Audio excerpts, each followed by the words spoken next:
Zucchini beef boat taco recipe. I promise it's delicious. Full recipe and the ingredients are laid out in the description.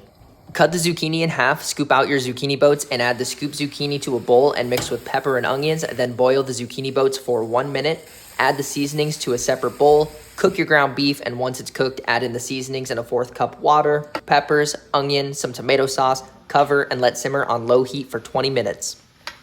Add salsa to a large baking dish. Place your zucchini boats on the salsa. Once the meat has simmered for 20 minutes, add it to the boats. Load on the cheese, cover, toss in the oven at 400 degrees for 35 minutes. Take it out and enjoy. Let me know what you think.